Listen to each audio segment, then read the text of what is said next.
In these modern times, there's a lot of talk about privileges. And of course, I've got the four main ones. I'm straight, white, male, and of course, cisgendered. We used to just call that one normal. And I acknowledge all of those privileges, but not to the extent that the screamy people on the internet harp on about. In fact, something I've noticed is that privilege only gets brought up if there's a discussion going on and one person has started losing the argument. You're in the parking space that I wanted. Are you so entitled because as a straight white man you need to oppress me? But it transpires there's another privilege. And in this case, I'm the victim, I'm the oppressed, I'm the downtrodden. Because according to the University of North Carolina, 90% of the population are lording it over my people with their right-handed privilege. Okay, so historically, left-handed people were treated badly. They were thought to be witches. And in Britain, right up to the 1970s, left-handed children were forced to write with their right hand. And even in the 80s, when I started going to school, it was impossible to get a pair of left-handed scissors. But what's the problem in the modern world? Yes, being left-handed can be mildly inconvenient because the world is the wrong way around. For example, on this phone, all the control buttons are on the right side of the handset. But that's not a big deal. It's not like being an African American during the Jim Crow era or being told I can't get married because of my weird alternative lifestyle. So what's the theory, what little there is of it, behind the idea of right-handed privilege?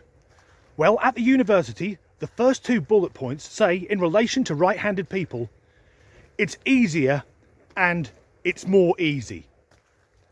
I'm fairly certain they're both the same thing. But if life is a bit easier for right-handed people, it's because 9 out of 10 people are right-handed. It makes sense that the world is more convenient to the majority. Now, lefties, we do actually have a shorter life expectancy because we're more likely to be killed in industrial accidents. Because, as I said, the world's the wrong way round, we're very dangerous around machinery. Or rather, machinery's rather dangerous to us. But left-handed people are also more likely to suffer mental illness, to abuse drugs, and to commit suicide. That isn't the fault of the right-handed population. The next point made is that right-handed people feel more of a sense of belonging. I've got lots of right-handed friends, as I would have as they are the majority of the population. But I've never been in a pub, gone to pick up a pint with my left hand and had someone go, "Begone, you sinister bastard!" Sinister, the word comes from of the left. The university also says that right-handed people have more opportunities. Now, I would argue the most powerful job in the world is President of the United States.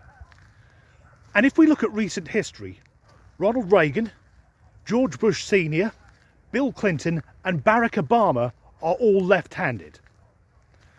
So from a tiny minority of the population, they're making up the majority of the most powerful men in the world. And whilst we're on that, Osama bin Laden, he was left-handed as well. Another point is that apparently right-handed people have more advantages.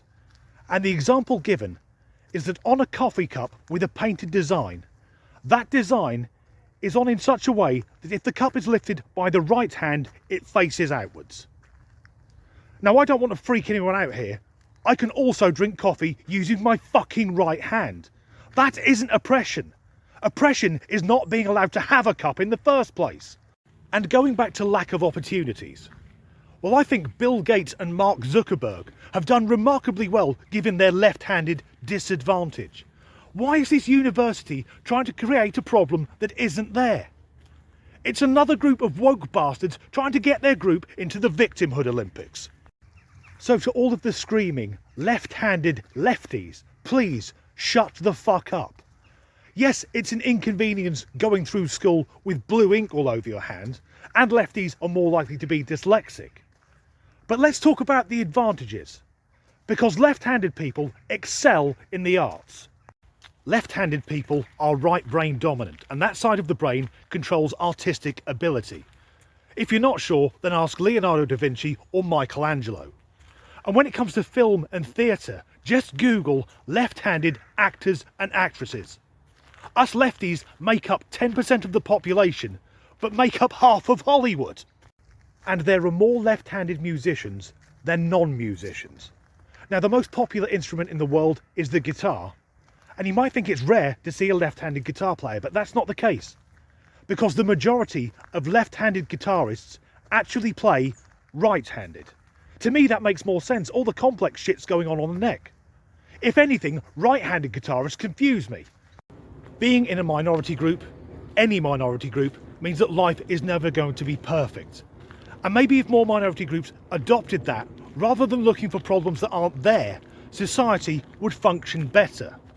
I'm left-handed. It's not like I've been told I can only sit on the back of the bus, or I've had someone chasing me down the road with a fucking machete. And what's the future for the woke left-handers? Do they apply to join the LGBTQIA+ community? Because every fucker else is. So how shall I end this video?